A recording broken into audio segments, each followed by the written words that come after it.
Hey, what's up guys, and welcome back to another Reddit Stories video, and I have a very exciting video for you guys today. Unexplainable True Reddit Stories. This is one of my favorite videos I've made so far. Every single story in this video is so interesting, scary, and just, as the title says, unexplainable. But I'm super excited to get into this video, and I'm sure you'll love them as well, all the stories in it. And this video is perfect to listen to when you're studying, sleeping, or just want to watch a video, or just want to listen to something. But this video is perfect for that. And also, before we get into the video, please like the video and subscribe to the channel. It's the channel's goal to be at 500,000 subscribers before the end of the year, and I think we can do it. So please subscribe. And all right, without further ado, let's get into some unexplainable true Reddit stories. And then I looked up. I'm a police officer in the southern US, in a suburban department of about 100 sworn officers. I work in a college town. I've been on about 10 years now, made sergeant 4 years ago. But at the time of this story, I was just 2 years on, working night shift patrol. I've been lucky that not a lot has affected me, mentally anyway, during my career. I don't have kids. That's how it gets to you usually.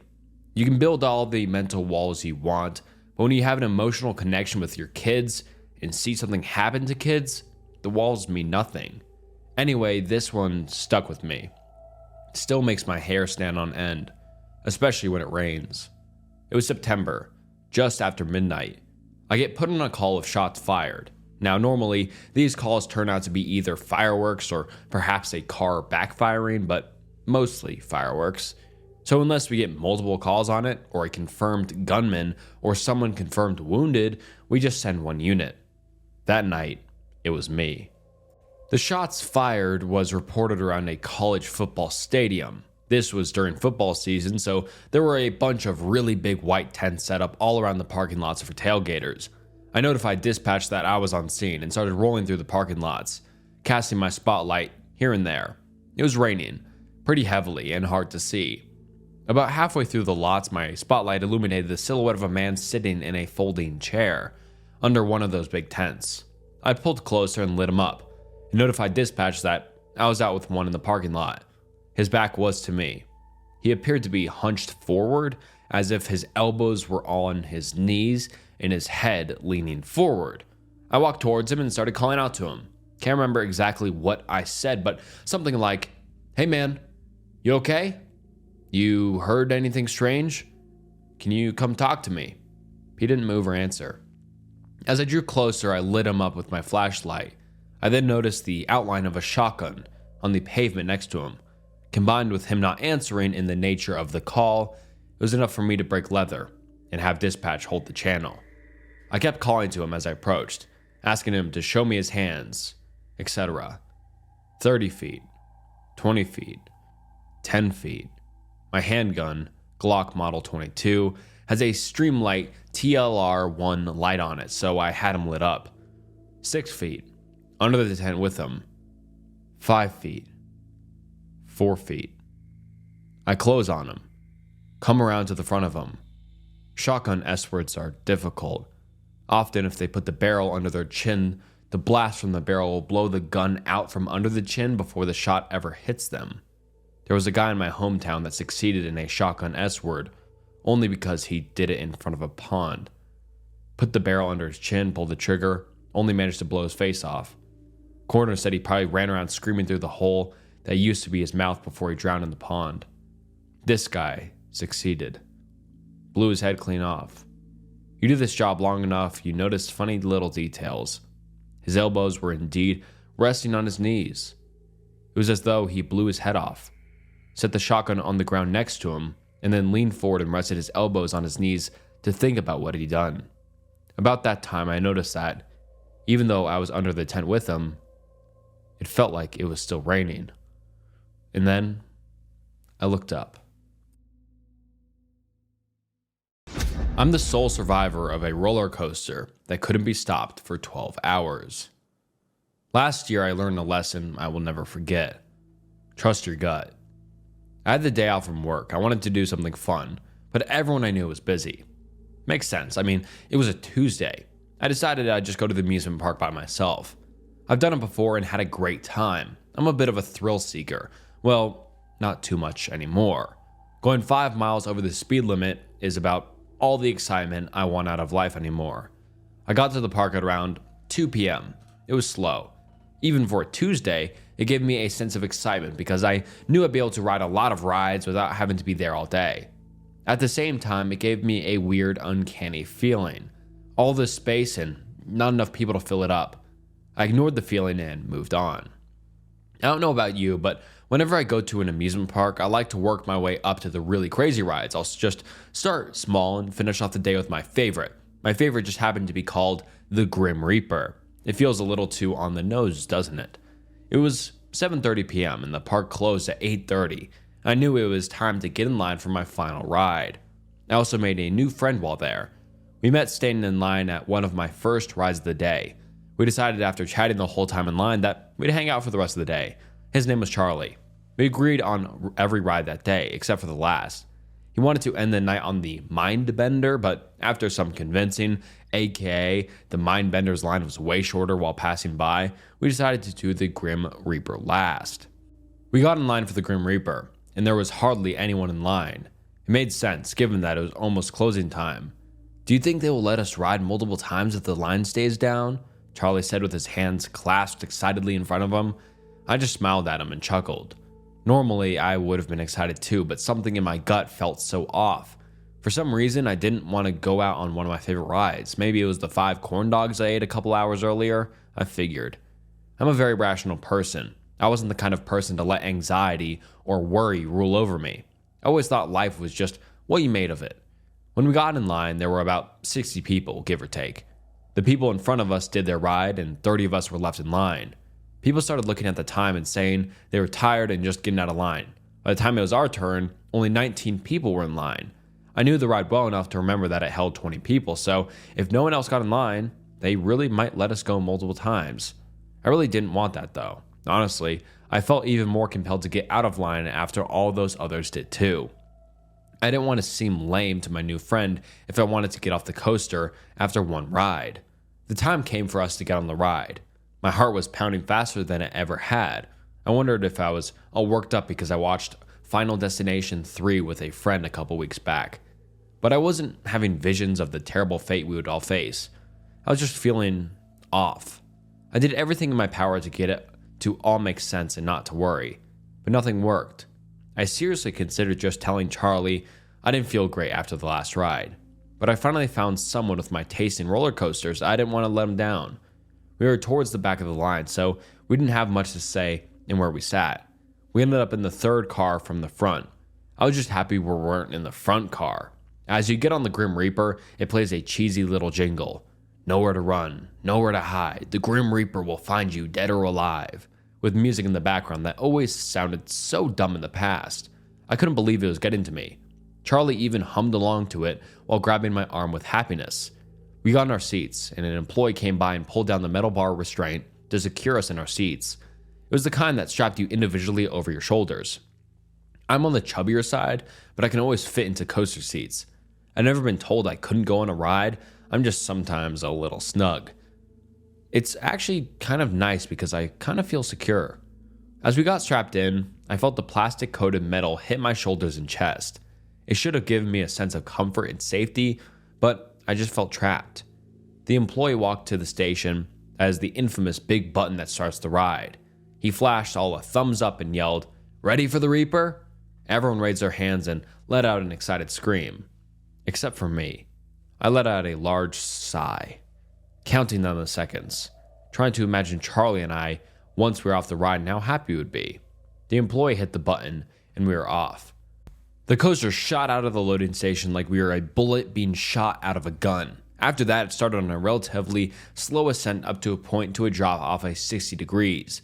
A couple of twists and turns, a big loop, and some more twists and turns. About halfway through the ride, I was enjoying myself. I was just thinking about how the hard part was done, and I was safe. Just a little anxiety was all. We were rounding out our last bend when a sense of relief came over me. I could see the end of the ride. I was almost done, but the ride didn't start to slow down. Normally, the coaster starts to slowly come to a full stop several hundred feet from the end, but it was still going. As we passed by the loading area, I saw the operators look confused as we raced by. I noticed no one else was waiting in line. Someone screamed, "One more time!" and everyone on board gave an excited response. Everyone except for me. Charlie looked over at me and grabbed my wrist. "Yes, I knew they would let us keep going. This is awesome." He let out an excited yelp as we reached the climb to the drop. He was beaming with joy the whole rest of the lap. We passed by our loading area once again, but this time, the coaster operator had a couple other people standing with him. The operator who strapped us looked red and worried. As we were whipped by the employees for our third ride of the day, the other riders were divided. Some were still excited, screaming, "Let's go one more time," or "Best day ever, yeah." Some people started to sound scared. Not everyone noticed the employees looking frazzled. I can promise you one thing. I noticed. We started going up the incline again. This was the slowest part of the ride, at around 10 miles an hour and slowing down a little as it reached its peak.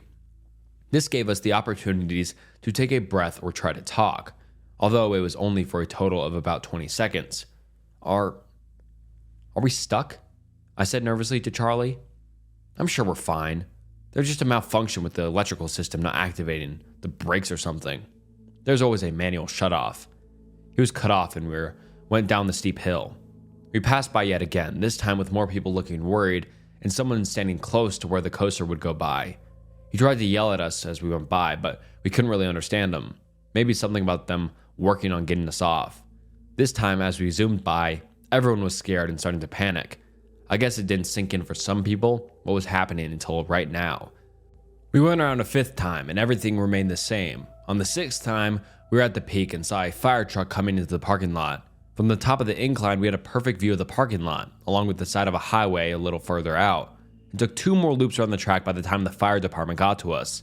Not just them, but police officers and ambulances. It started to scare me. Why did they get ambulances? It is just protocol, or is there more to this? Someone came in a few minutes later with a big white board that they used to write messages to us. The ride was too loud when passing by them to hear anything, so this was their only way to talk to us. It must have been the 12th or 13th time around when the whiteboard read, "Trying to free you at peak." I knew they couldn't write a novel for us because you could only read so much while going by so fast, but come on, people, what is that supposed to mean? I think they just wanted to tell us that they were working on a way to get us down, but that didn't matter. We'd been on this ride for nearly 30 minutes and we felt sick and our bodies hurt like crazy. A couple loops after that, we saw a fire truck trying to get underneath where the top of the ascent was. Luckily, there was a large space where the truck could pull right beside it. Unfortunately, at its peak, it's about 200 feet in the air. It also doesn't have any emergency exits at the top like most coasters do. You'd think that'd be a requirement, but what do I know? We saw the fire truck start to expand the ladder that comes out of the top, but it wasn't even close. We waited for the firefighters to try and figure out a solution to save us. As the audience below us was watching us like we were some kind of show, it was close to 45 minutes when the first death occurred. Then one more soon after. There was a skinnier guy in the car behind me. I heard him talking about trying to slip out of the seat restraint, which secured him to his seat. The other guy he was with told him it was a bad idea. So did I. The next time we went up the ascent, he began violently wiggling and thrashing back and forth, to the point where people thought he was going to throw off the ride. He managed to wiggle about halfway out, right at the top. But well, didn't end very well. His leg got caught on a part of the track and yanked the rest of his body out of the bar restraint. It sent his body crashing down towards the earth. However, I think he was dead soon after he was ripped out of his seat. I didn't see too much of it, but the guy who was beside him let out an insane screech.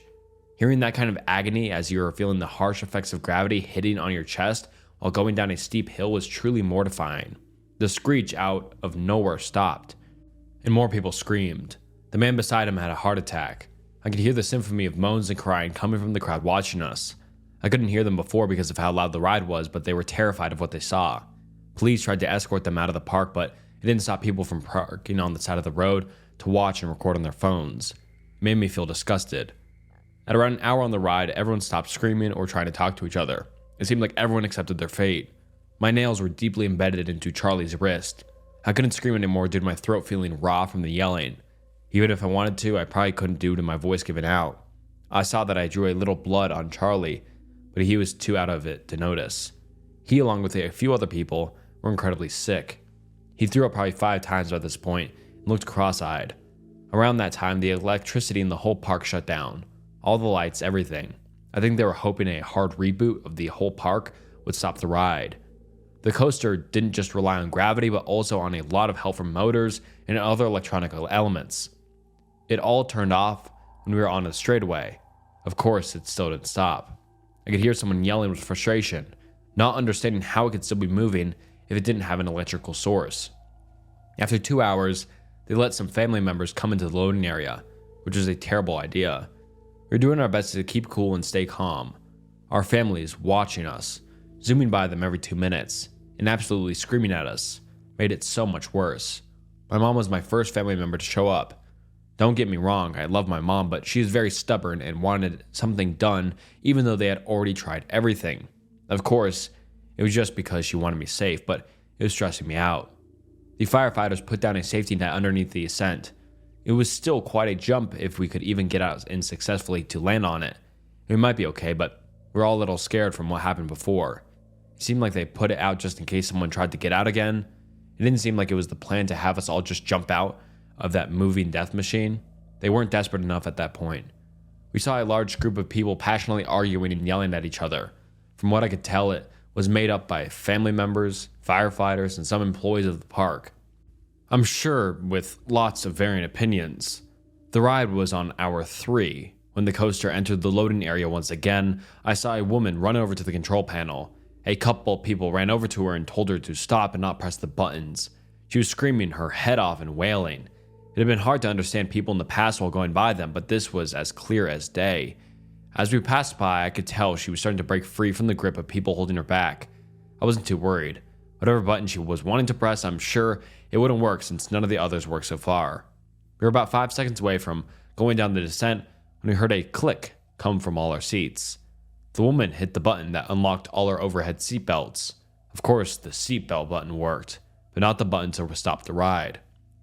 A few people reacted fast enough to either jump out or snap it back over themselves before the ride went down. Others weren't so lucky. 3 people managed to jump out but didn't survive the fall, despite there now being a giant net to catch anyone who's dumb enough to try and get out that high. One person hit a support beam on the way down, and the other 2 landed wrong when they hit the net. Their bodies folded in an unnatural manner as they hit. All 3 died instantly. I would say around half of us that were left managed to get the seatbelt secured before going down the hill. Everyone else had to hold on for dear life, and unfortunately, I was one of them. I felt my stomach start to drop as I reached up to grab the only thing that would keep me from becoming a part of the pavement below. The restraint wasn't completely useless at that point. I just had a good 12 inches in between my chest and the restraint. As I dug my fingers into the plastic, I hoped I would be fine. Then the ride dropped. I felt my butt lift off the seat I'd become so familiar with. I tried to wrap my ankles around the floor of the coaster to keep the rest of my body from flying out. Charlie luckily got the restraint down, so he was trying to get his leg over mine and hold me down with his arm. After the longest 5 seconds of my life, I managed to pull it back down over my chest. I wasn't sure who else got theirs down, but I assumed, from how scared a few of them sounded, it wasn't good. All I could think about and look at was the big loop coming up. As we got closer, I could hear swearing from multiple passengers, including someone in front of me. She was violently pulling at the restraint, but it wasn't budging. I was hoping and praying that the centrifugal force would keep her in her seat. As we went down the big loop, I closed my eyes. I knew I didn't want to see what was about to happen. I heard multiple people screaming and making horrendous cracking sounds. I don't have an exact number, but I would say only 7 people were left. I could see the 2 people in the very front row and Charlie beside me. I recall only hearing 3 other voices behind me at this point. At hour 5, 3 more people died while on the ride. 2 of them from a heart attack or something. The third person, well, he watched the person beside him suddenly die while going around one of the bends. He yelled out in anger and well, I'd actually rather not go into detail, but he died soon after. I saw the whole thing. There were 2 people left in front of me and Charlie. At hour 6, we saw a group of people bringing in what looked like another large net, except that it was in the loading area. The next time we looped around, they wrote something new on the big whiteboard. We were going to try and stop it manually. I had no clue what this meant, but by the look of the net, I was terrified. The next pass, there were people on both sides of the loading area. On one side, the net was wrapped around a large pole that had been somehow fastened into the concrete slab. I saw a large, similar pole on the other side, but the net wasn't yet attached. As we zoomed by, I could hear people trying to rush and hurry behind us. We ran around one of the turns and I cranked my neck, looking to see what plan they had in mind. They were frantically trying to tie the other side of the net to the support beam that was freshly drilled into the ground. I couldn't believe how stupid these people were. How on earth did they think this was a good idea? Was this a last-ditch attempt? I was yelling at them and telling them to stop, but of course they couldn't hear me. Even if they could, they wouldn't listen. They were desperate to get at least someone out of this alive. Or maybe the owner of the park wanted all of us to die so that no one could publicly talk about the horrific things we went through. As we went past the last bend, the hundreds of people watching the spectacle cheered, clapped, and celebrated, somehow not seeing any of the flaws with this terrible plan. We were on the straightaway, and my heart started to pound again. The few seconds before we hit the net felt like slow motion. I swore I could see everyone's face. They looked happy. I couldn't believe it. It made me upset because I knew they're all about to be very disappointed. Finally, we hit the net. Of course, it was no match for a giant metal contraption hitting it. The metal pole was ripped out of the concrete slab and smashed down right in between our car and the one behind us. As we headed for the incline, we tried to get the net that was attached itself to us off the coaster. Luckily, we were able to get it off of us, but no luck with the metal beam that was now awkwardly lodged into the coaster. As we started going down, the whole ride started to shake violently. It felt like we were going to fly off the track. We made it to the first turn, and I heard a loud snap and 2 screams. The 7 coaster cars behind us broke off, and the metal beam found its way underneath. As we turned, I watched in disbelief as the cars behind us all went flying off the tracks. At this point in the ride, it was about 50 feet off the ground, still enough to kill them. I wasn't fast enough to close my eyes and saw the whole thing. It went off the track like it had wings and suddenly plummeted down into the earth. The screaming immediately stopped when the ride landed upside down. My imagination filled in the blanks and shuddered at the thought of the carnage below me. And then there were 2. We were hoping that somehow the ride would stop or slow down because we lost the back 7 cars. I was not sure what the logic was, but we were desperate at this point. After another hour, it was not showing any signs of slowing down. Once we made it to hour 8, we accepted our fate. I was hoping that this would all be over soon and we could just be done. I don't think either one of us thought we would get off. We just hoped, at this point, that our deaths would be quick. Over the next couple hours, we noticed a piece of metal on the car ahead of us start to wobble and loosen. I'm not sure if it was just the wear and tear of the ride going for so long or the whole net fiasco. It kept looking like it was about to come loose, and we'd duck out of the way. We were imagining the worst possible outcome, thinking it would fly off and decapitate one of us. Eventually it did come off, but it wasn't as dramatic moment like we thought it would be. It was so much worse. Instead of coming all the way off, it only partially came off and started grinding loudly against the track. We heard an audible cringing sound from everybody watching below. The sound was horrendous. The thin strip of metal started to find its way underneath the car. Charlie was worried it would dislodge the coaster from its track like we saw just hours before. He told me he was going to try and grab it. I begged him not to. After a few laps of me telling him to just leave it, he made up his mind and contorted his body to try and grab the sharp metal. I couldn't see his hand as he reached down for it, but I could see his face. Somehow, that made it worse. His expression quickly changed from focused to shocked in a matter of seconds. His face went blank. I heard screaming but had no clue what was going on. He lifted up his arm and I don't think I'll ever be able to get the image of what used to be his arm out of my head. When he gripped the metal, it slipped and went deep into his forearm.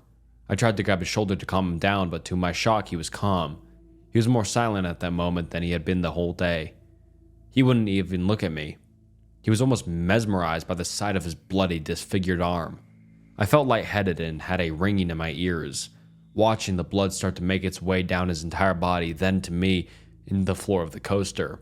It was making me feel sick watching the blood move around the car as we ran around the twists and turns of the ride. Within minutes, Charlie looked like a ghost. I did my best to try and wrap his arm up with shreds of my shirt, but it was completely pointless. I don't think an old t-shirt can help when you can see the bone. I tried to talk to him. I tried to make him feel as comfortable as I could, but it was no use. He was fading in and out of consciousness. We began going up the ascent, and he finally looked over at me. I couldn't begin to explain all that I saw in his eyes. I could see the pain and sadness, but also the relief. He knew he was going to die, but I don't think he cared. He gave me a weak nod of the head and looked ahead when we went down the hill. I tried to keep a close eye on his this lap, but it was honestly hard to look at him. I heard him take a deep breath right before the loop.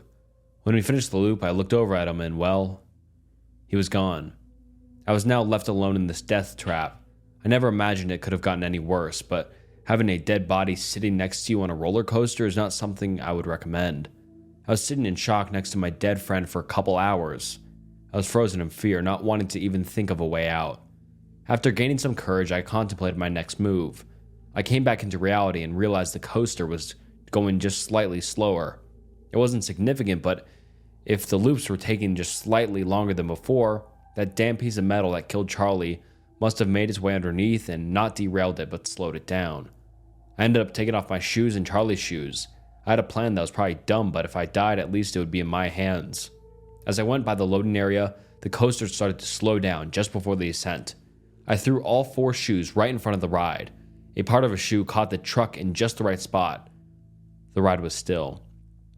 I could feel the coaster almost pulsing, trying to move with all its might. I was sore. My shoulders were badly bruised by the shoulder restraints, repeatedly hitting me over and over again. My whole lower half aching from sitting in a hard seat for hours on hours. I took a deep breath and squeezed in my gut like I never had before. I let out a horrific yell as I forced my body out of the restraint that had been holding me down for at least 12 hours. Around 360 times around the track. My heart was racing as I felt the coaster start to win the battle to move again.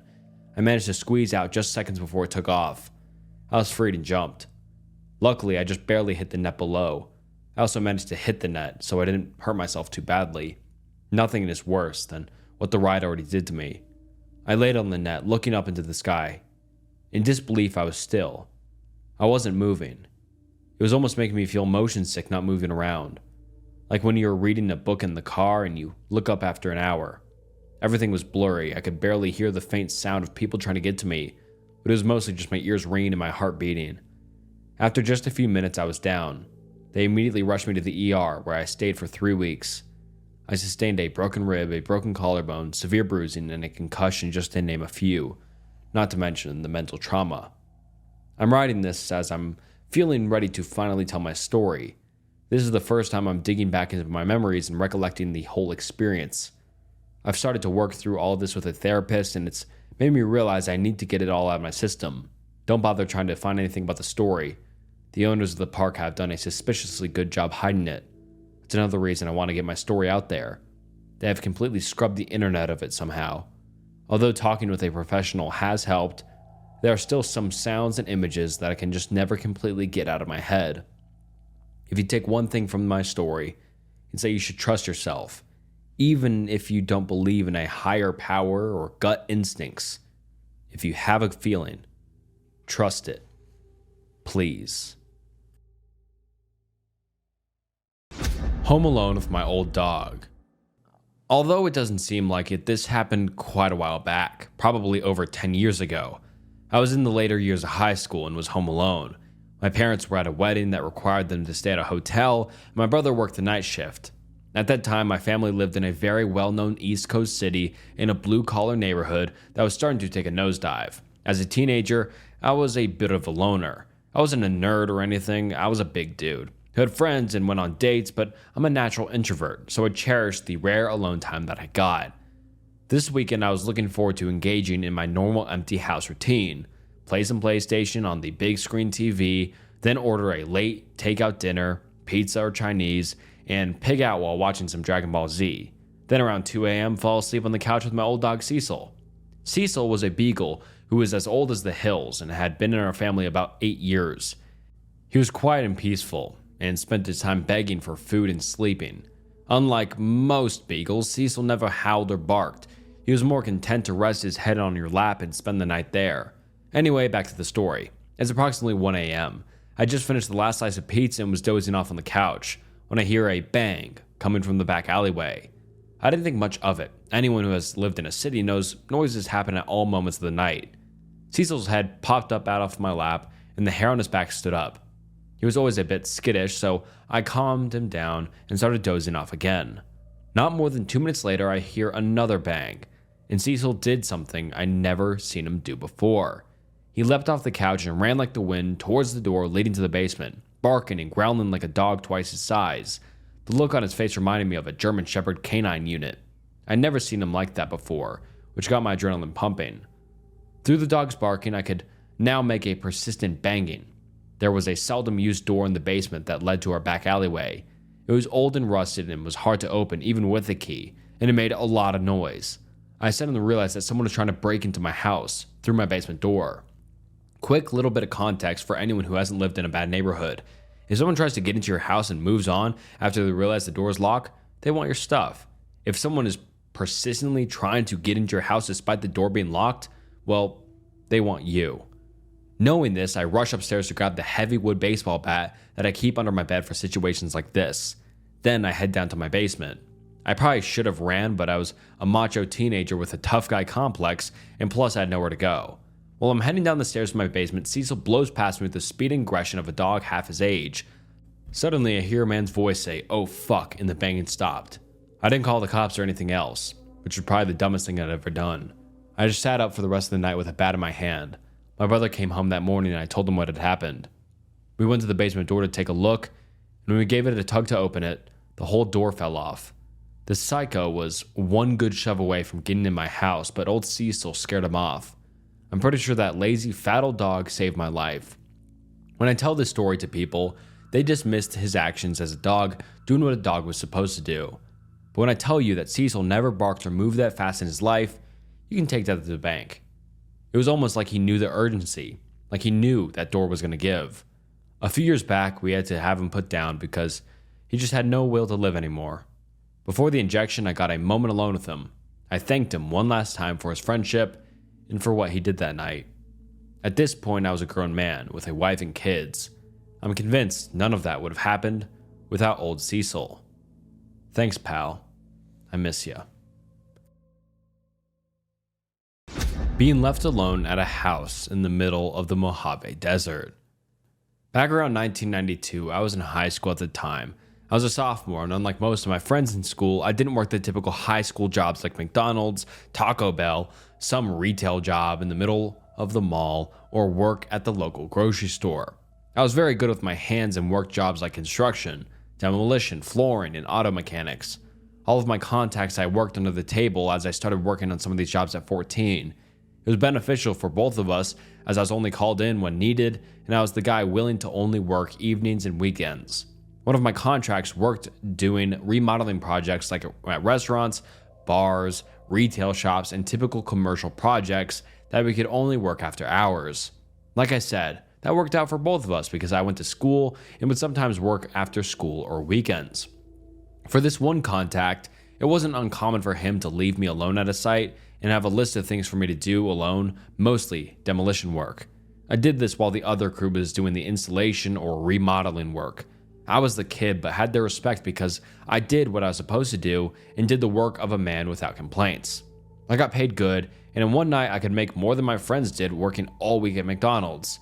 This one instance, I got a call from the guy I worked for, and he said he had a project for me, and if I could work the following Saturday. I said, yeah, sure. He said, be sure to bring food and lots to drink, as there was nothing nearby.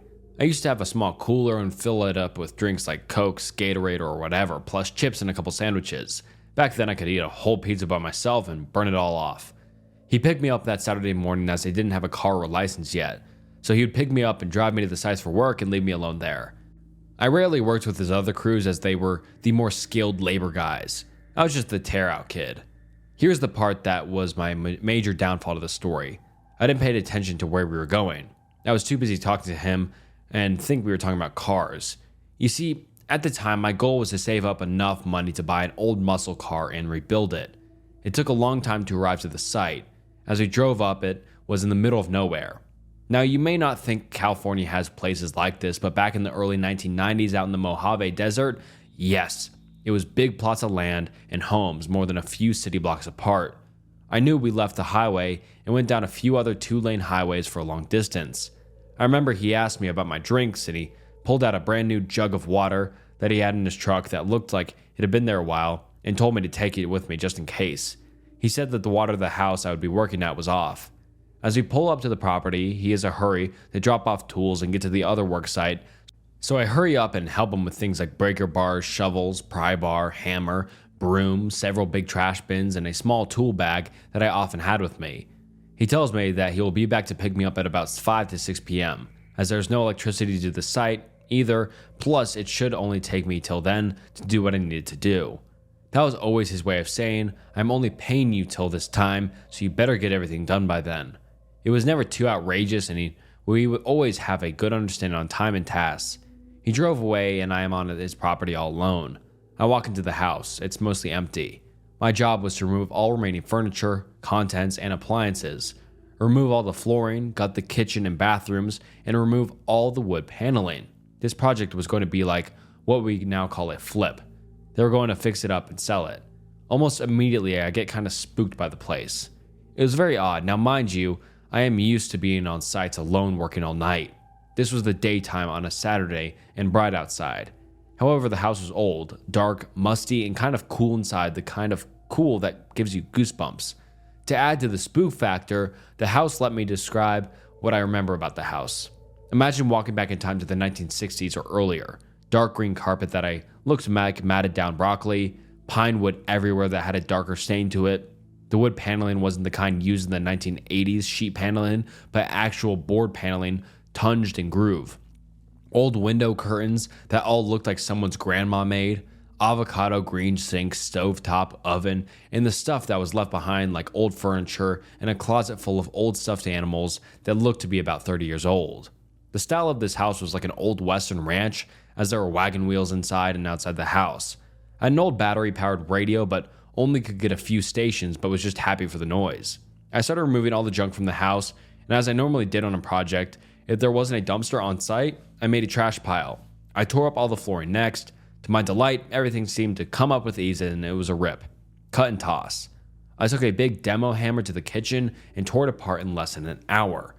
I ended up using that big jug of water that my boss had given me to wash my hands and face periodically, but by late noon, as most you know, the desert, the dryness, also starts to take moisture from you, especially if you're working in it. So by late afternoon, I am down to my last drink, and I had already ate everything I bought. No worries, I thought the guys should be here in a couple hours to pick me up. As the time gets closer for them to arrive, I'm all done with my tasks. I even sweep the entire place and is now ready for the rehab crew to get to work making this place look modern. The time of year I was out here, it wasn't a typical hot desert day, but you know in the desert, as soon as the sun goes down, it starts to cool rapidly. I had a flannel shirt, but that wasn't enough, and it was starting to get dark. This was the time before cell phones were common, and well, there was no electricity, water, and phone service to the house. I climbed up to get on the roof of the house to get a better look to see if I can see something in the distance, and what looked like miles down, I saw a smaller road that was a dirt road led to and a few homes, but those homes were all in the dark. My first thought was hike down to the neighbor's house and ask them to use the phone.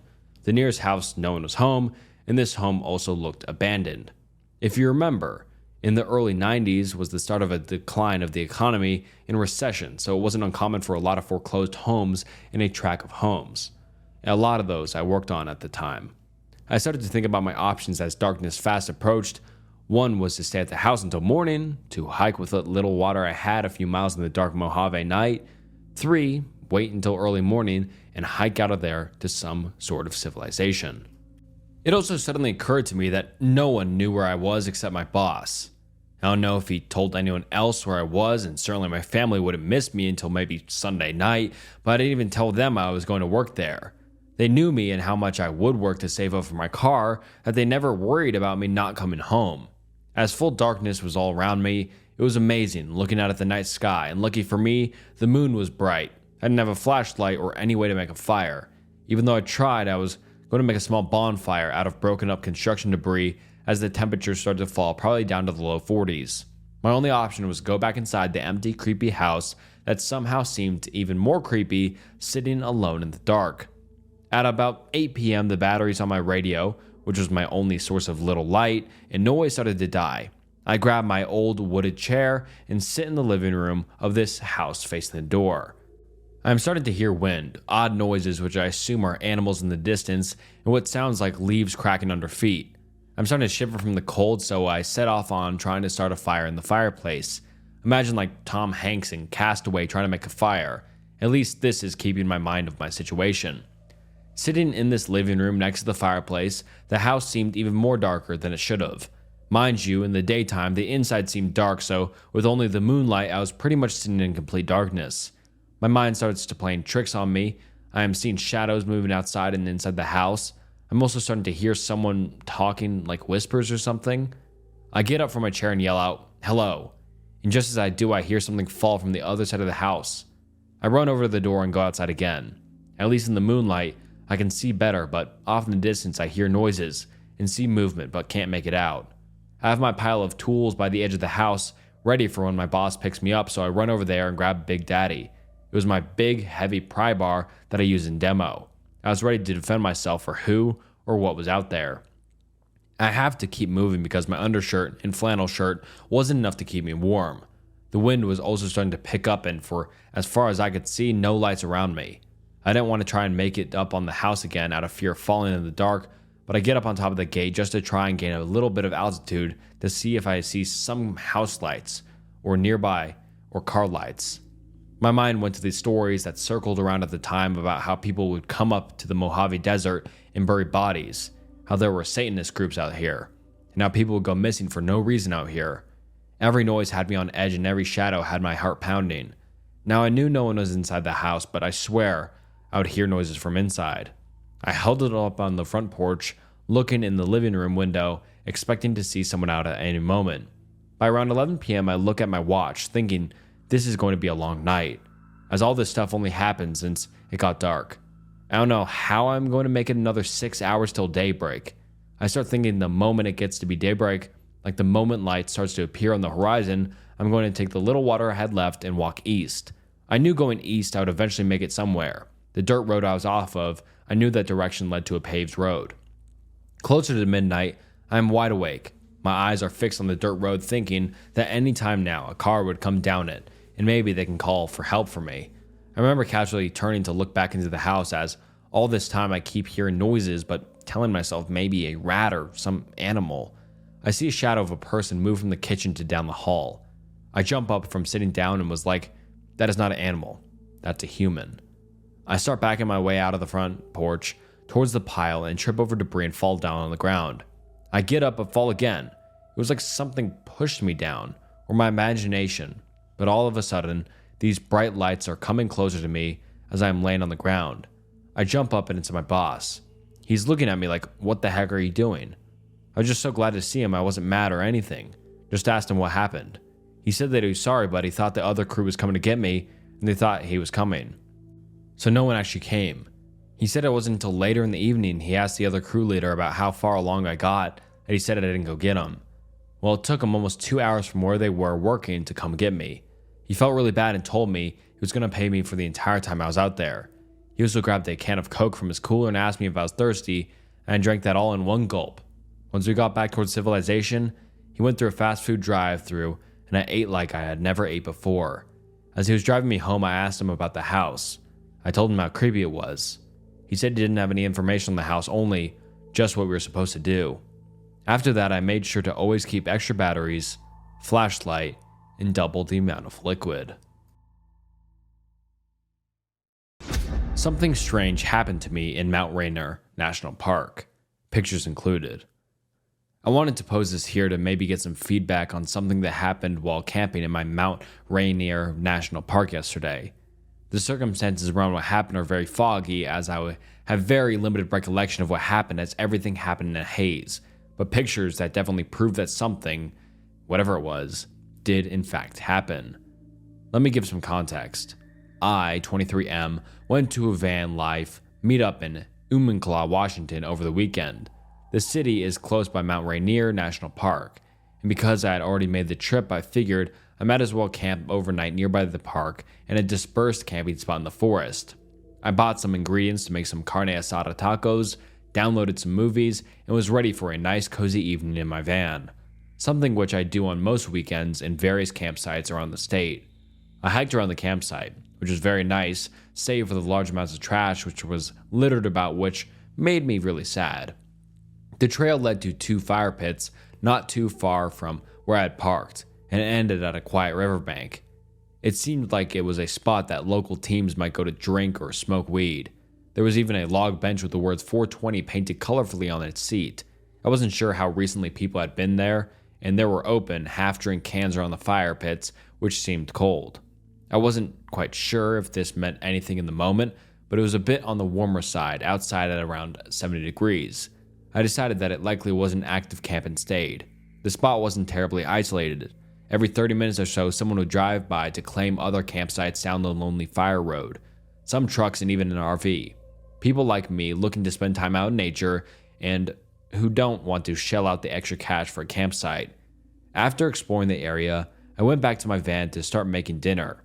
I used a satellite communicator to check in with my friends and family as I didn't have any service this deep into the forest. The sun was setting as I sat down to eat my tacos. I left my doors open to let the air flow, and the cool breeze felt amazing. But after eating, and when it was quiet, I started noticing a sound in the distance. They sounded like gunshots, really, almost like cannon shots. Deep, rhythmic booms echoing in the valley every few seconds. What accompanied these sounds was a very distant, yet closer noise of a chainsaw in the distance. Now, neither of these noises are very uncommon to hear when camping on fire roads, to be honest. People in Washington love their guns. It wouldn't be unheard of for someone to use a chainsaw to cut down larger trunks into firewood. Summer fire ban be damned. I also saw some campers start to leave, including an RV, which was particularly unusual. Finding a campsite for an RV can be hard, but it is especially hard to find one at night. The rule is to always find camp before the sun sets. And the sun had only just disappeared from the sky. Something spooked them, and I wondered if it would be wise to follow their lead. However, I had unwashed dishes on the counter, and I was in no mood to move. And so I didn't. I did, however, triple check that all my doors and windows were locked before drifting to sleep. That night can only be described as hazy and disorienting. I have very little memory of anything that happened, but the evidence that something had most definitely happened was very evident. I remember being awake in the pitch black of night, struggling to breathe. Not choking. My lungs were filling with air, but I remember the feeling of drowning. I remember the pleading desperation for air. I remember trying to see with my sight, being wholly consumed by the darkness in front of me. I have a memory of trying to punch out a window to no avail. I remember making my way to the side door of my van to open the door to breathe, and then I woke up in bed and the sun was in the sky. I would have chalked this up to a really bad dream, but the damage around me was evident. There was definitely a struggle. Some of my window blinds were sliced and ruined. One of my windows had scratch marks from the inside. Even the air vent on my ceiling was obliterated from the inside. I didn't think I was ever capable of this. And the van was well ventilated, so I am unsure as to why I would have trouble breathing in the first place. My carbon monoxide detector was silent, and the van was well ventilated after cooking. I have no idea what possibly could have caused me to do this and ruin my lovely van. I saw no indication of any kind of forced entry, and all the damage was done from the inside by me trying to get out of, I guess. My knuckles were very sore, as were my feet, as I probably hit them hard on the various cabinets in the van on my way out. A pole I used to prop up my canopy was strangely out of place in the middle of the floor and broken at the ends. I've never had any form of night terrors or sleepwalking before this, except for one incident, also near Mount Rainier National Park. A few months ago, my friends and I were driving through Unexplainable trying to find a camping spot we might be able to post up at. It was nighttime already, and as I said before, finding camp at night can be pretty difficult. We were driving down the same road I had taken from our recent trip, and we had gotten a tip from a local about a mountain which had some good dispersed camping. We were tired and hungry, and just wanted to start setting up camp. We passed a few spots, mostly mud and rock, none too level, and none too appealing. We decided to pick the least muddy spot we could find, and I helped them set up their tents. It was one of my first trips in my van, and I was excited to test it out. As we were setting up camp, we heard the wind blowing ominously through the trees, causing them to creak loudly, threatening us with a fall. And this particular area of the mountain was very unleveled in the most unsettling way, so we thus referred to this campsite as the ominous slant. When we slept that night, a few things of note happened. My friend Melissa claims to have heard squeaking noises as if someone were wearing a latex bodysuit. She refers to the sound as the happy gimper. Kurt, her boyfriend, swears he heard a bear that night. However, the worst of it was when, in the middle of the night, they both heard me yell bloody murder from my van. Kurt rushed out of the tent, tripping a few times in his haste, and rushed over to the swing open the door. But I was asleep. He asked what was wrong, and he thought that someone was attacking me. I had no idea what he was talking about. I have no memory at all of any nightmares preceding it or anything. I have no idea what any of this means. I've been on many trips in the van since with different people, but nothing like this has ever happened anywhere else. It has only happened when I've been in Mount Rainier National Park. To be honest, thinking about the feeling of drowning in darkness makes me feel very much not want to revisit the subject anytime soon. So I don't believe I'll be visiting the park anytime in the near future for camping either. I was attacked, but I don't remember anything about it. Let me start by saying the story I'm about to share happened almost exactly 4 years ago. And there are a lot of things I do not remember, so some of the information was told to me by others after the fact. That being said, everything is true and really did happen to me. I apologize ahead of time as I know it will be quite lengthy. In 2020, during the pandemic, I had just moved into a really cool old second floor apartment on my town square. It was the first time I think I'd ever lived completely alone my entire life, and I was truly in love with the place. One day in late July, I had left to go shopping and had locked my apartment, something my mother had practically pounded into me from my childhood. I never left my doors and windows unlocked. When I got home from shopping, I noticed a few things weren't where I thought I had left them, and I mentioned this to my cousin Michelle. I told her I thought someone might have been in my apartment while I was gone. After discussing it with her, we came to the conclusion that I must have just forgotten that I had moved the items myself and didn't think about it again. A couple nights later, I was up watching scary movies until about 2 in the morning when I decided to get ready for bed. I remember walking into my bathroom to change into PJs and do my nightly routine. That is the last thing I remember until I woke up the next day. When I got out of bed, I immediately noticed something wrong with the clothes I had on. They were those PJ shorts that had the drawstrings around the waist. I always tied the drawstrings to make them fit, but when I stood up, the drawstrings looked like they had broken. They were still tied and were practically falling off of me. I told myself I must have moved around a lot in my sleep, and the string must have snapped or something. I headed to the bathroom for my morning routine. When I walked by my bathroom mirror, I turned to look at myself and I didn't see anything wrong, but I felt really weird. Out of sorts, I guess you'd say. Even more so than usual after I first wake up. The longer I was awake, the stranger I started to feel. I noticed I had a headache and my vision was kind of blurry. I went to grab my phone from my nightstand to check what time it was, but I guess I'd forgotten to charge it before going to bed because my phone was dead. I took my phone to the living room and found the charger and plugged in. I stood there and waited for my phone to come on. When it finally did come back on, it was completely shocked to find out it was 4 o'clock in the afternoon. This was highly unusual for me because no matter what time I go to bed, I usually wake up around 7 or 8 in the morning. This is when I began feeling slightly panicked. Like I said, this was not normal for me. I began rubbing my face and my hands, and that's when I felt something was wrong with my face. I ran back to the bathroom mirror. This time when I looked into the mirror, I discovered my vision was so blurry that I couldn't even see my face, no matter how close I got to the mirror. It looked like a dense fog, or like when you take a super hot shower and the mirror fogs over, except that I had not run any hot water at all. This is when I realized something was very, very wrong with me. I was disoriented and confused. I walked back into my living room to check and see if my phone had charged enough so I could call a family member or friend to come over. The phone was only at 5%, but I decided I'd just keep it plugged in and try to call Michelle or my son. I picked the phone up and then stared at it. I could not remember how to use my phone to call or text anyone. I knew that I knew how to use my phone, but for some reason I did not have the ability. I was beginning to get very upset and scared, but most of all frustrated because I knew that I knew how to use this phone, but my brain would not register that I did at all. Soon after this, a flood of messages and missed calls came through, and I was finally able to text a friend and told them I was having some sort of an emergency and I needed to contact my sister to get someone to my apartment ASAP. My sister lives in an independent living facility because she was born with CP and could not walk. She relies on a wheelchair to get around. I knew she would not be able to physically help me, but could get a hold of my son. I was becoming more confused the longer I was awake. My sister had gotten a hold of my son and he was on his way. I thought I should probably go downstairs to unlock the door to the stairway, but I was feeling so strange and off balance that I sat on the steps and inched my way down, unlocked the door. It was already unlocked, and in my confusion, I actually locked the door. I went back upstairs the way I went down, by sitting and inching my way back up. Soon I received a call from my son, telling me the door was locked and he could not get inside, so I had to repeat the entire process all over again. I opened the door and my son, along with his girlfriend and my 7-month-old granddaughter, took one look at me and his eyes widened in shock and he said, "Jesus Christ, mother, what happened to your face?" I had no idea what he was talking about. I went back to the bathroom mirror and discovered a horrific sight. I had a goose egg in the middle of my forehead the size of a tennis ball, and my right eye was completely swollen shut and it had one hell of a black eye. My left eye was partially swollen as well. It certainly explained why I slept for 14 hours straight. All the confusion, the headache, and blurry vision I was experiencing. I informed my son of everything that I had done that I remembered since going to bed the night before, but I did leave out the fact that the drawstring on my shorts had been broken. Michelle also showed up and told me I needed to go to the ER and get checked out as we kept discovering other injuries on me besides just the goose egg and black eye. I had bruises in the shape of large fingerprints on my upper arms.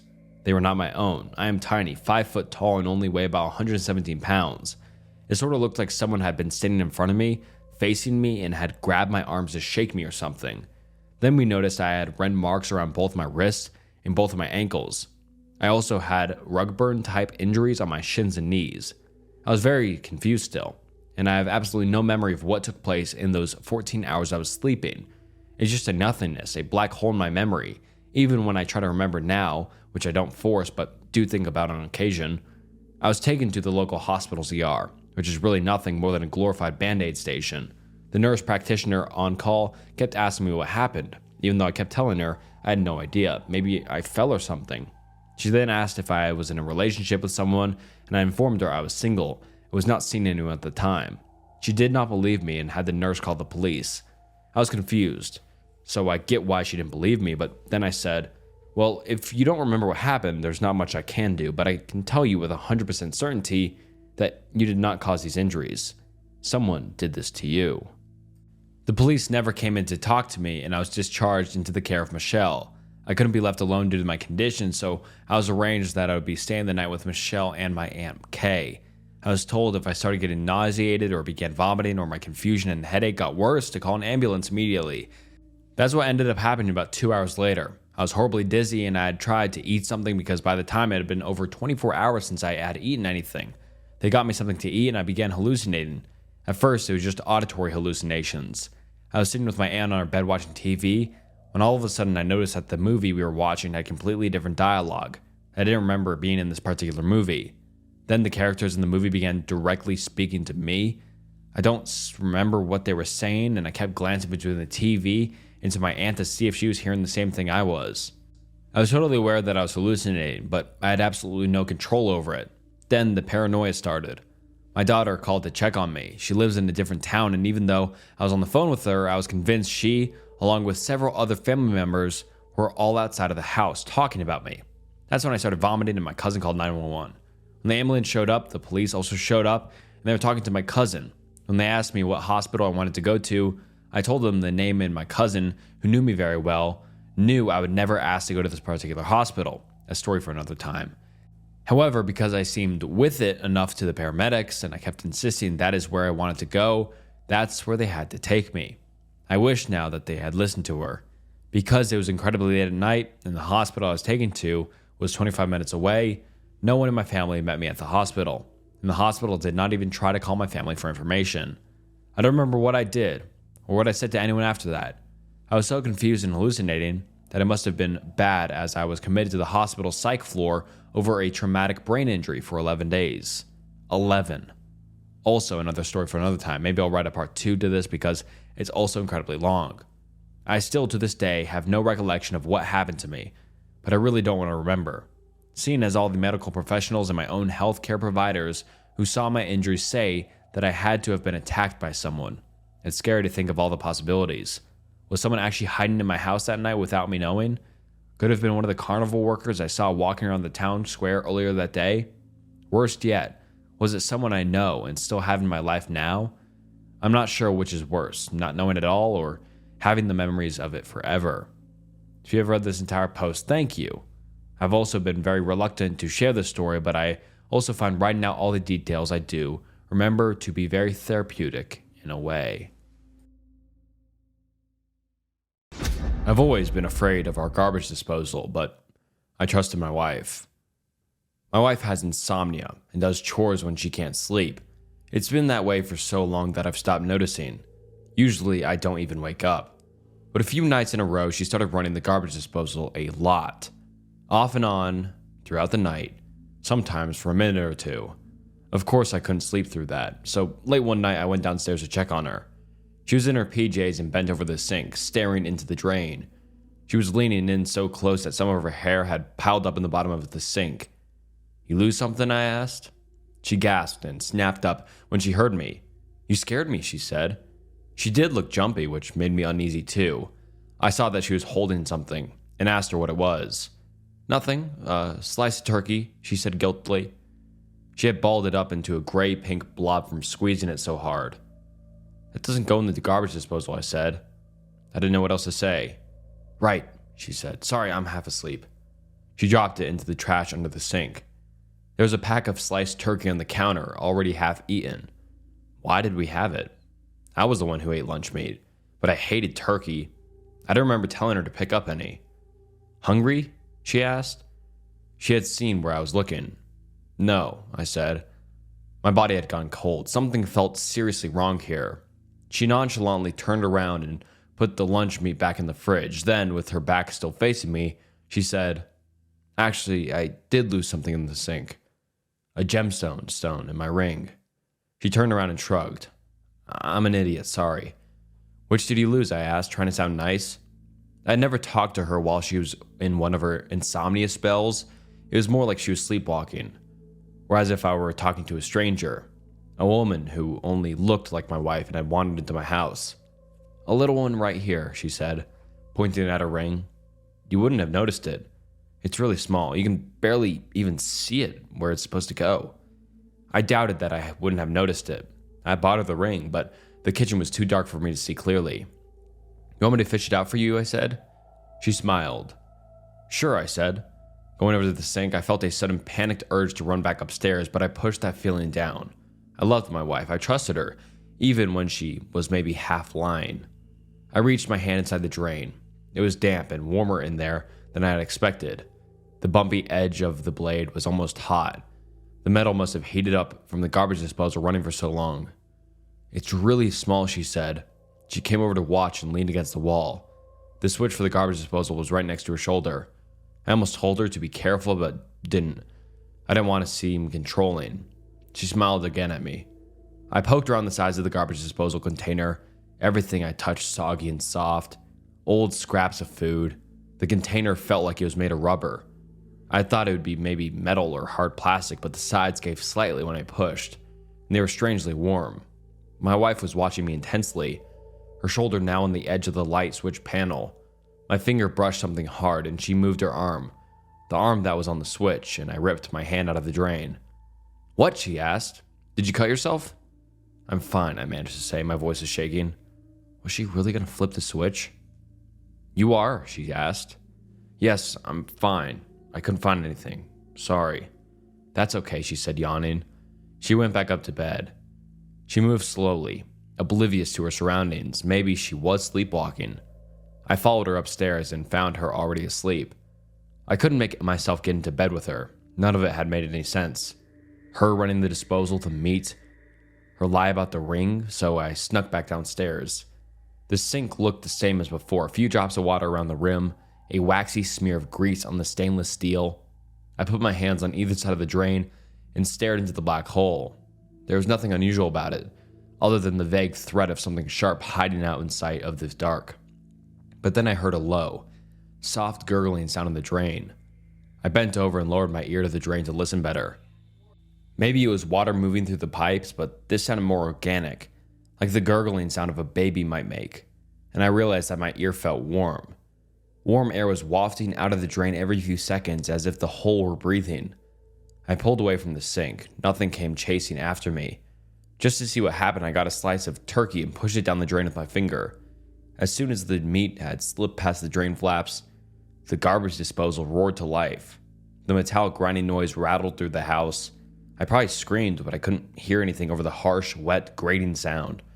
Finally, it stopped. My heart pounding, I took all the turkey that was left and dropped it down the drain. Then got a wooden spoon and pushed it down into the hole. The garbage disposal turned back on again, and I ripped the spoon out. The end was gnawed to splinters. I'm not sure how long I stood there, watching the drain and listening to the blade chew up the meat. A minute, maybe. Then the faucet was running too. My wife was there. She had come down without me noticing. The water gushed loudly into the drain and choked down the pipes. The garbage disposal soon stopped, and she turned off the water. The water helps the food go down, she explained. I was too stunned to move, and she grabbed me by the arms, talking so quickly I couldn't get a word in. It had started a few nights ago, when she had fed the drain some crumbs from the counter. Then she fed it more, and noticed that it liked meat, so she got more meat. Whatever it was, the thing down in the drain, whatever it was doing, growing, nesting, it was getting more active because of the food. And that meant it was getting hungrier, which meant more food. She apologized for putting so many groceries on the card, but it had been worth it. She had tamed the thing. That's why I knew you'd be safe earlier, she said. I'll show you.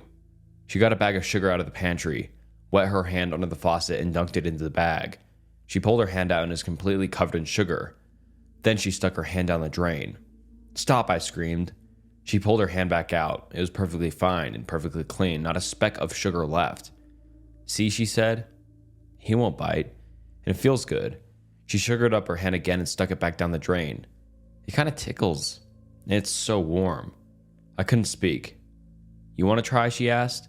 And she got my hand wet under the faucet too, and dunked it into the sugar. I let her. I was curious, honestly. More curious than afraid. And then my hand went into the drain. There was a loud, sickening crunch. I remember that, but I don't remember anything after, or even how the pain, the adrenaline, and shock blocked everything out. I must have somehow tied a tourniquet on and called an ambulance. It's funny. I close my eyes and I can't even picture the stump. It's still wrapped up. Or the blood. There must have been lots of blood, but it's all cleaned up now and I can't picture any of it. Nobody could find the hand anywhere. Nobody can find my wife either. She took the cash, the jewelry, the second car, all of it mine. The cops put out an alert for the car. I don't know. It's all so screwed up. Today I had a plumber come by to check out the garbage disposal. He had never seen anything like it. The shredder and motor were never installed. It's basically an empty container sitting under the drain. And you said it was working, he asked? Doubtful. Yeah, I told him. My wife used it for years. My friends and I attended a trivia night. The questions progressively got weirder. Thursday is trivia night. Every Thursday, 4 friends and I meet up at a local restaurant that hosts weekly trivia games, with all of us being young adults that recently graduated from college. Trivia is a great way for us to stay connected, despite all of us being real adults with real jobs now. Every week we go to the restaurant, Benny's, and sit at the same booth. We participate in 5 categories of trivia, with each category having 5 questions. We drink, laugh, answer the questions, and usually win or at least place second. This is the routine that we have followed for the past few months, until the group chat got a text from Henry. Have you guys ever heard of Lucy's Bar? I read the message and instantly went to look it up on Google Maps.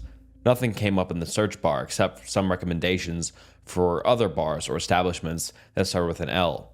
I typed out my response. No, where's that? Someplace over by Fairmont Avenue. I got an ad in my mail advertising trivia at this place on Thursday. Maybe we check out a new spot? I frowned when reading that. Personally, I love the status quo and hate change, even when it comes down to something as simple as where we attended trivia night. But before I could respond, Al sent a text. I'd be down to try a new place. It gets boring when we always win every week at Benny's. Well, if Alice wants to try the new place, then Jenny will side with her. That only leaves me and Morgan. I had to respond before he did. We're going to give Gary a heart attack if we don't show up at Benny's tomorrow. We're there every week. Gary is the head bartender, and he'll usually let us get away with 1 round of beers for free. Come on, it will be fun to try a new place. Henry really seemed to want to try this new place. Sigh. Before I could formulate a response, Morgan finally chimed in. What's the harm in skipping Benny's for 1 week? We'll see if the trivia here is fun, and if it's not, at least we tried somewhere new. And that settled it. The following evening, I drove slowly down Fairmont as I squinted at the buildings, looking for a sign advertising Lucy's Bar. We don't live in a small town, but I've lived here long enough to be pretty familiar with the businesses that line the street. I'd never heard of this place before, so I figured it must be new. After parking on the side of the road, I began to wander down the sidewalk. When I reached the last building, I turned to the group chat for help. Where is this place? Go around the side of the bank building. There's a sign pointing to the stairs. The bar is down there. Sure enough, once I rounded the corner of the building for the bank, I saw a bright neon sign with an arrow pointing down the stairs. No wonder I'd never seen this place. I followed the stairs and found all 4 of my friends already seated at a table. I scanned the place while walking over to them. It looked like an average bar. One bartender stood behind the counter of the bar, and there was a mix of regular tables, high-top tables, and booths along the wall. There weren't many others, just a few groups of people scattered about. I greeted my friends as I slid in next to Henry at the booth. I never knew this place was here, I said. I didn't either until I got the ad. He shrugged. I didn't know of any other places that hosted trivia, and I thought it might be fun. I think we have a good chance of winning, Alice whispered while Jenny nodded her head in agreement. We're the biggest group here. While we waited for our appetizers and drinks to come out, I looked more closely at the other groups. There were 2 groups of couples seated at different tables, 2 trios, and 1 group of 4 that were also in booths around us. Around a few minutes, our food was brought out. I could now see a name tag on the woman who was waiting on us. Are you the Lucy that owns the bar? I asked. The one and only, she replied with a wink. She looked like she was in her 40s and had on the brightest red lipstick that I've ever seen. We'll get trivia going here in just a moment. I watched as she went into the kitchen, and a moment later she emerged and sat on one of the stools at the bar. She had a handful of cards with her that she laid down on the countertop before clearing her throat. So what does the winning team get? I asked Henry. I'm not exactly sure. The ad just listed the location in time for trivia. He replied with a shrug. Alright everyone, we're going to get started. There should be multiple sheets of paper on your table as well as a couple of pencils. After each question, you'll write down your answer and then bring it up to me. It was similar to our normal trivia in the sense that there were 5 rounds of 5 questions, but bringing up the answer after every question seemed a bit tedious. After everyone turned in their answer, Lucy would repeat the question, tell us the answer, and then grant the points to the teams who answer correctly. Oddly enough, I did end up enjoying getting to hear the answer sooner, rather than at the end of the round. The first round was a general trivia, generic questions about the year that this product came out, or who wrote that great American novel. The second round covered sports, then the third round covered geography. The first question related to the Pacific Ocean, and the second question related to the country in Europe. Then, Lucy asked the third question. Where can you find hell, she asked. My friends and I exchanged glances with each other. Like, as an actual hell, Morgan asked. Where can you find hell, Lucy repeated, grinning at us. What are we supposed to say, under the earth? The earth's core, Jenny asked. Alice shrugged. I'm good with putting the core of the earth. So that is what we wrote down. Henry brought the slip of paper up to Lucy, who read it and smiled. After the last group brought up their paper, Lucy prepared to give us the answer. Where would you find hell? Well, you'd hop in your car and drive out of Michigan, where you'd find the tiny, unincorporated town of Hell, Lucy said with a laugh. All of the tables also let out little laughs now that the question made more sense. The next 2 questions were normal geography questions.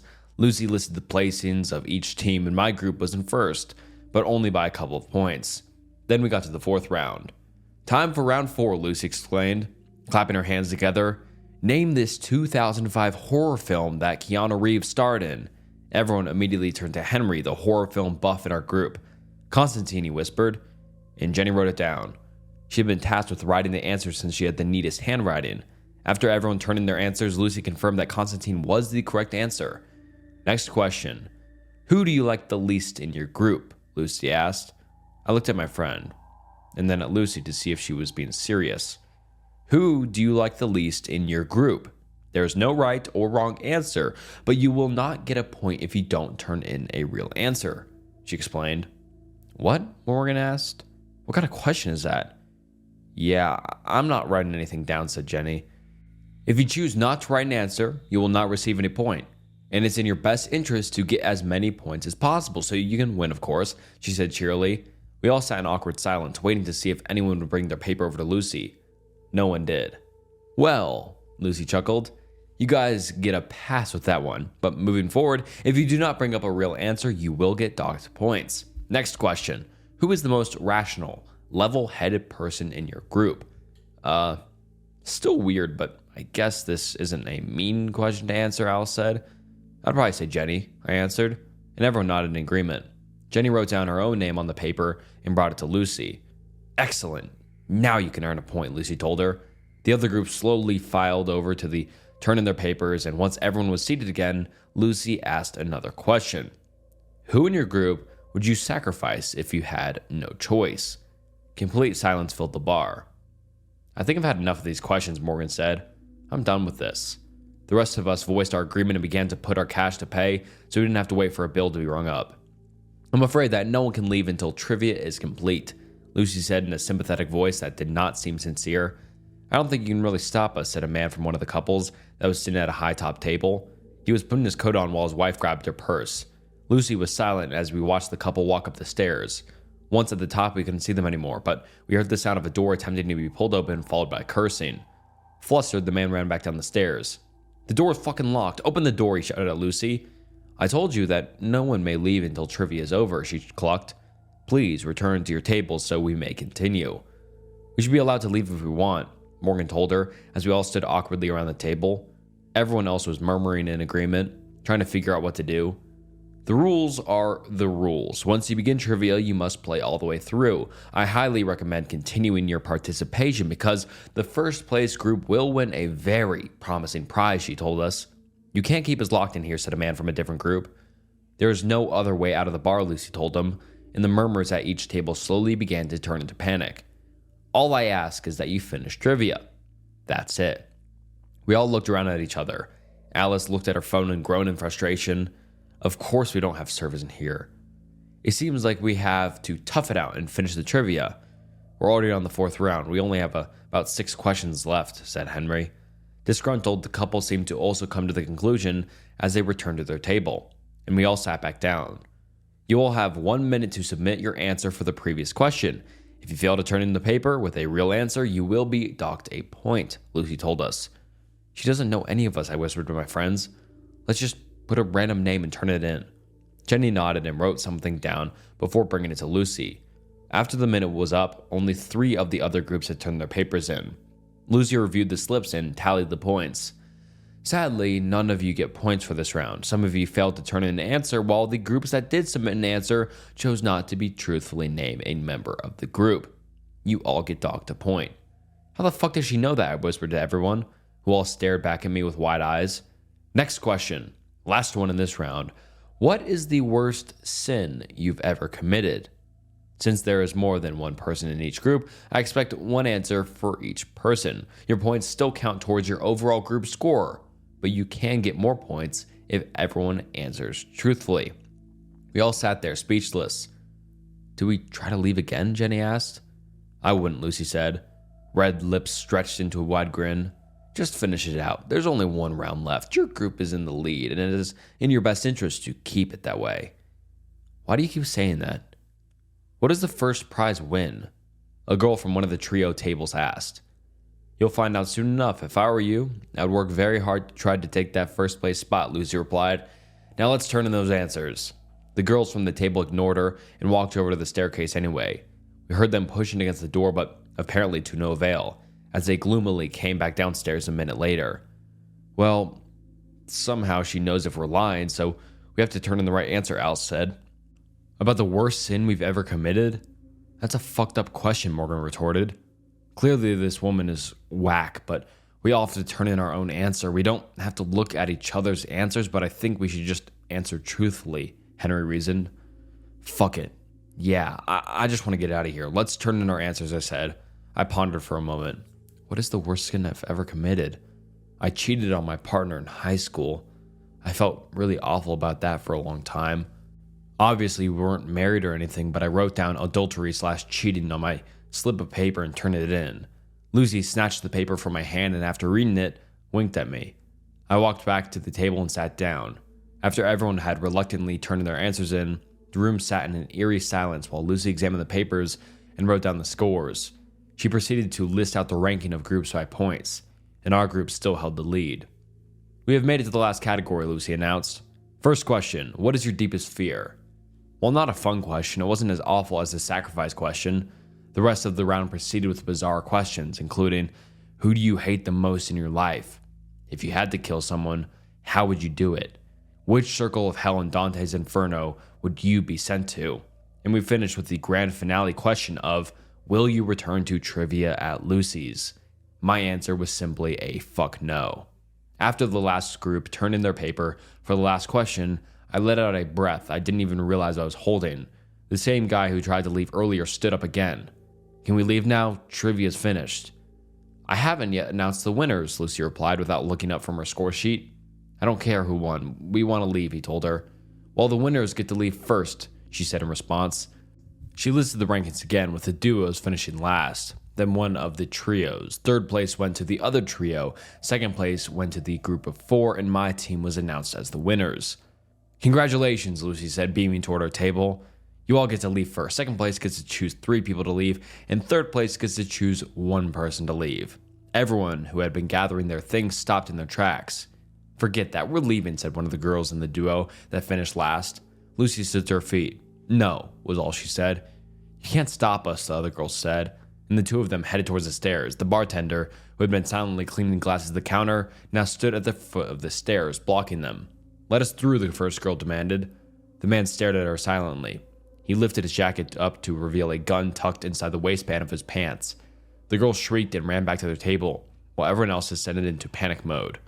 "Quiet down," Lucy yelled so loudly that it stunned everyone into silence. "First place groups gets to leave first. My second and third place groups, you have 2 minutes to decide who goes and who stays, or else you will all stay." "Guys, let's get the fuck out of here," I whispered, and we all hurried towards the stairs.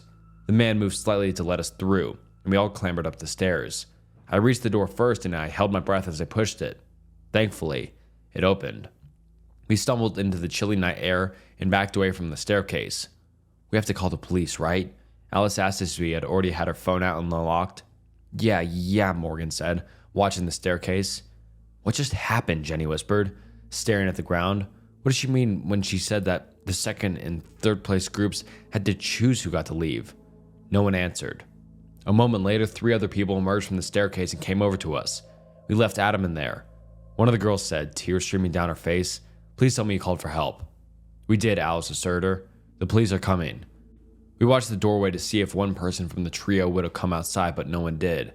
No one said a word as we all stared at the staircase, hoping that someone would appear from the hellhole of a bar. After a few minutes, smoke began creeping up the stairwell and rising into the open air. "Hey, I think there's a fire," Henry exclaimed, and he and I ran towards the staircase. We quickly descended the steps and tried to tug on the door, but it was shut firmly. One of the guys from the other group followed us, and we all tried to kick the door in. We heard banging on the other side of the door, and the faint cries of those stuck inside. "There's got to be a way we can get this door open," I said to them, pulling my shirt over my nose and mouth. The panicked cries of those trapped in the bar were growing louder. "With what? There's nothing around here we can use to try and bust the door down," he said miserably. "We need to get away from the smoke." "My friend is in there," the other guy said. "She said we had to leave someone or we'd all have to stay, and Adam told us to go and get help. I promised we'd go back for him," the guy said, beginning to weep. "Help should be here soon," I said. But even I didn't believe that help would come in time for this guy's friend, because the stench of burning meat began to fill my nose. I think the others smelled it too, because we all trudged back up the stairs. I couldn't bring myself to look at the agonized faces of the group that left their friend down there. Another few minutes went by before we heard the sirens approaching. "Should we get out to the street? I'm not sure if they'll know we're back here," Jenny said. We agreed and followed her around the side of the building to the main street. The members of the other group followed us and rushed over to the car, trying to convey that their friend was inside and needed help. The responding officers, realizing the gravity of the situation, followed us back around the building towards the staircase, but something was different. The neon sign that labeled the bar was now gone. Weeds and vines were covering the railing that surrounded the hole in the ground where the stairs were. "This is where you were?" one of the officers asked skeptically. "Yes," one of the girls cried. "We were down in this bar to play trivia and the lady was being weird with her questions and then she wouldn't let her friend leave. There's other people who are stuck down there too." The officers descended the staircase while we all hung back. "This doesn't look like a bar to me," one of them called up the stairs. Dismayed, I went down the stairs to see for myself. He was right. The door swung open into what looked like a basement, but it was devoid of a bar, chairs, tables, or any sign of life. The ground was dirt, and the empty space gave no indication that a bar had been there moments ago. "This some kind of prank?" an officer asked. "No, sir. We were just down there," I insisted. "It's like she said. There were other groups of people with us, and they got trapped in there. I smelled smoke, and we tried, but we couldn't get the door open." The officers clearly did not believe me, and how could they? I would also find it hard to believe that entire bar disappeared in a matter of minutes. After they took all of our statements individually, they addressed us all together. "I'm not sure what's going on here, but all of your statements match up. I can tell you that nothing has been down there for several years, let alone a bar. We'll keep looking for your missing friend and keep an eye out for any missing persons reported in the area," an officer said. I don't really remember getting home that night. The next few days were a blur. Every Thursday, I drive to the site where we had that trivia night, only to find that it still remains a decrepit old basement.